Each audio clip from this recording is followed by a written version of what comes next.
मोदी सरकार के economic model में जहां पर इन्फ्लेशन 7% पर बना हुआ है, वहां पर की आय 10,000 से बढ़कर 10,300 रुपये हुई। ये भारत की विकास दर मोदी सरकार ने दी है 3% इन 3 ईयर। अर्थव्यवस्था को लाचार, विपक्षी दलों की सरकारें रीसेट करने में लग गई है मोदी सरकार। मोदी जी को मन की बात करने की जरूरत नहीं है। हमने पूछा अनएम्प्लॉयमेंट में आपको खत्म करने की आपके पास क्या प्लान है, और मोदी जी से पूछा ये सवाल, निर्मला जी से नहीं पूछा, क्योंकि वो तो रोजगार युक्त है, कह देगी कि ये $5 ट्रिलियन की इकोनॉमी की नई डेट कौन सी है वो देश के सामने रखे।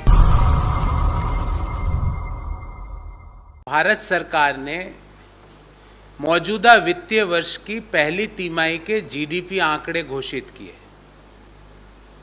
और उसके पश्चात जैसा कि भारत सरकार की मोडस ऑपरेंडी होती है, उनका प्रचार विभाग देश के सामने अद्भुत आंकड़े लेकर प्रस्तुत हो गया।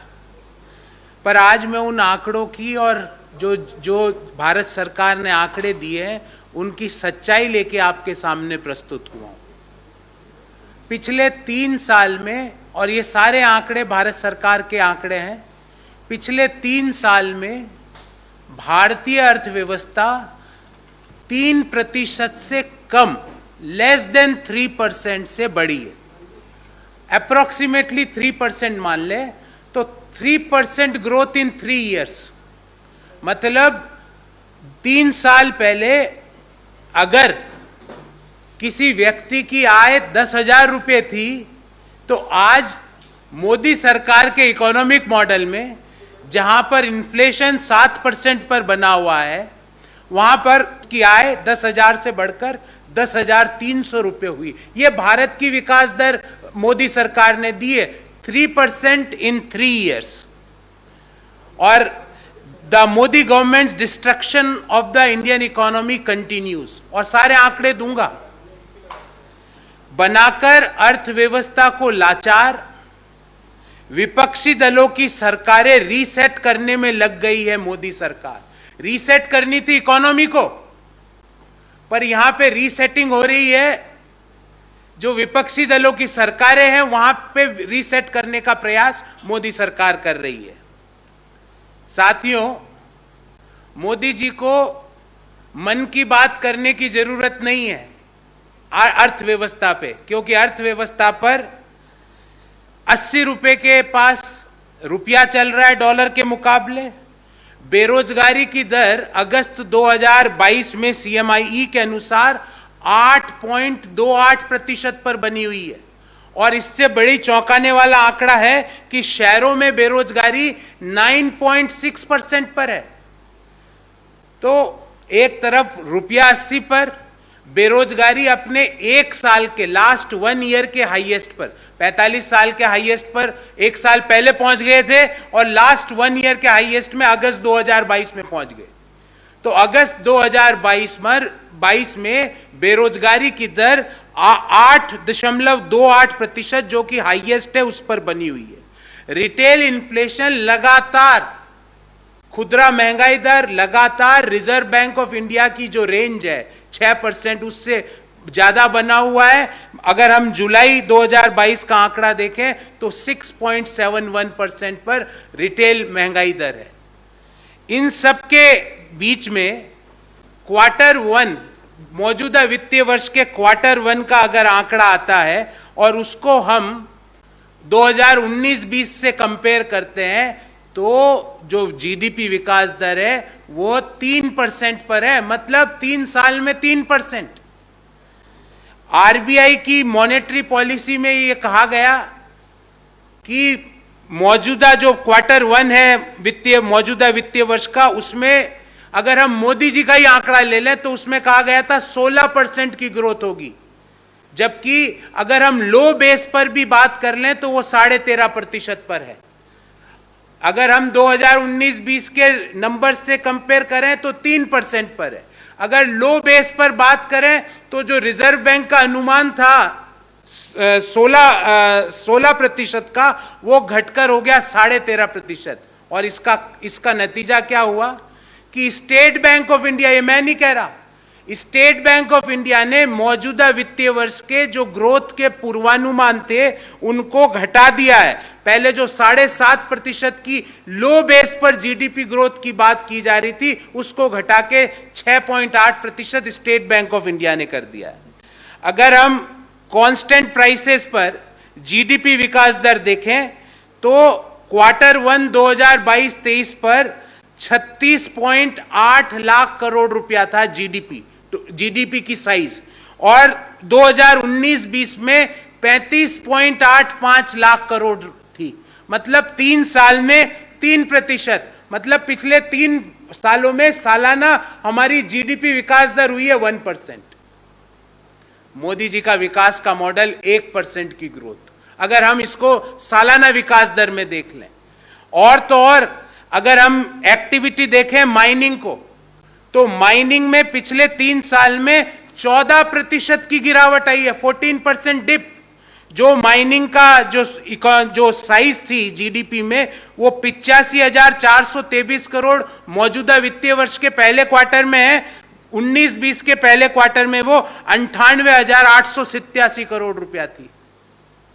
अगर हम कंस्ट्रक्शन को देखें जो कि भारतीय अर्थव्यवस्था में जो रोजगार का एक प्रमुख साधन है, जो कंस्ट्रक्शन की साइज मौजूदा वित्तीय वर्ष के पहले क्वार्टर में 2.6 लाख करोड़ रुपए है, वो वित्तीय वर्ष 19-20 के पहले क्वार्टर में 2.8 लाख करोड़ थी। मतलब 7% की गिरावट। माइनिंग गिरी 3 साल में 14%, कंस्ट्रक्शन गिरा 3 साल में 7%, रियल जीडीपी 3 साल में बढ़ी 3%, और मैन्युफैक्चरिंग की अगर बात कर लें तो पिछले 7 साल में मैन्युफैक्चरिंग बढ़ी 7%, अर्थात प्रति वर्ष मैन्युफैक्चरिंग में ग्रोथ हो रही है 2%। ये मोदी जी के विकास के मॉडल हैं। और इन सब का नतीजा क्या हुआ कि आज बेरोजगारी की दर, जो अनएम्प्लॉयमेंट रेट है, वो आज 8.28% पर है। शहरों में बेरोजगारी 9.6% पर है। उसका नतीजा क्या हुआ? इन सब का नतीजा ये हुआ कि जो रिटेल इन्फ्लेशन है वो लगातार आरबीआई की अपर लिमिट 6% से ज्यादा बना हुआ है।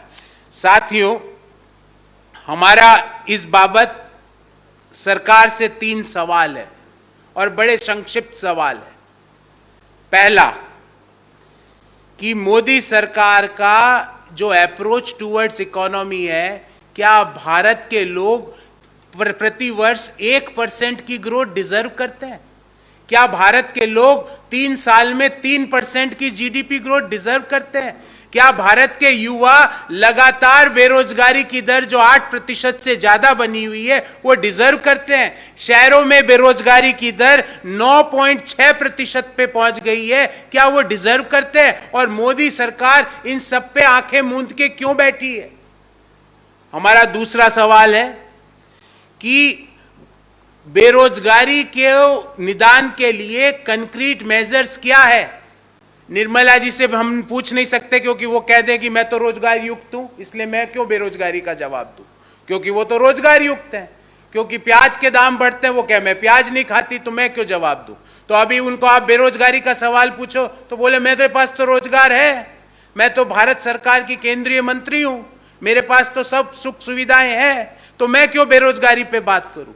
और आपको जान के आश्चर्य होगा, बेरोजगारी में अगर पहले 2 स्टेट हैं, नंबर 1 और नंबर 2, वो है हरियाणा, जो कि देश का एक जमाने में औद्योगिकरण का इंजन हुआ करता था, वो आज लगातार पिछले 3 वर्षों से बेरोजगारी का नंबर 1 बना हुआ है। और दूसरा स्टेट हो गया है BJP controlled Jammu and Kashmir. ये मैं नहीं कह रहा, ये सब सीएमआई के आंकड़े हैं। और अगर आप नीचे से देखोगे कि जहां पे बेरोजगारी सबसे कम है तो उसमें आप पाओगे छत्तीसगढ़ है। तो दूसरा हमारा स्पेसिफिक सवाल यह है कि बेरोजगारी के ऊपर आपकी क्या रणनीति है, और विशेषकर जो शहरों में बेरोजगारी बढ़ रही है उसका निदान, उसको कंट्रोल करने की क्या रणनीति है। और तीसरा सवाल, साथियों, 2022 के शुरुआत के अगस्त महीना भी खत्म हो गया, अब सिर्फ 4 महीने बचे, 8 महीने हो गए। Modi ji, 5 trillion dollar economy का वादा 2022 का था। कम से कम नई डेट तो दे दो सामने आके कि भाई अब ये नई डेट 2022 की जगह क्या है। आपने तो उस वादे का नाम लेने वाला कोई नहीं है। मुझे याद है 2019 में बड़े बड़े पैम्पलेट छपे थे और बड़े बड़े होर्डिंग्स लगे थे, भारत की अर्थव्यवस्था 5 ट्रिलियन डॉलर की और, जबकि वास्तविकता ये है 3 साल में 3% की ग्रोथ। अगर इस गति से देखें तो 2060 तक भी 5 ट्रिलियन डॉलर नहीं बन सकती। मोदी जी नई डेट बताओ, नई डेट बताओ किसानों की आय डबल होने की, 5 ट्रिलियन डॉलर की इकोनॉमी होने की। नई डेट बताओ देश के लोगों को पक्का मकान जो आपने वादा किया था 2022 तक मिल जाएगा, हर हिंदुस्तानी के पास पक्का मकान होगा, उसकी इन तीनों की नई डेट तो बता दो। तो हमने 3 सवाल पूछे साथियों कि क्या हिंदुस्तान के लोग 3 साल में 3% की ग्रोथ डिजर्व करते हैं? क्या हमारे जो डेमोग्राफिक डिविडेंड था, क्या वो डेमोग्राफिक डिविडेंड को आपने बेरोजगारी से डेमोग्राफिक डिजास्टर में नहीं बदल दिया? हमने पूछा अनएम्प्लॉयमेंट में आपको खत्म करने की आपके पास क्या प्लान है? और मोदी जी से पूछा ये सवाल, निर्मला जी से नहीं पूछा क्योंकि वो तो रोजगार युक्त है कह देगी। और तीसरा कि ये 5 ट्रिलियन डॉलर की इकोनॉमी की नई डेट कौन सी है, वो देश के सामने रखें।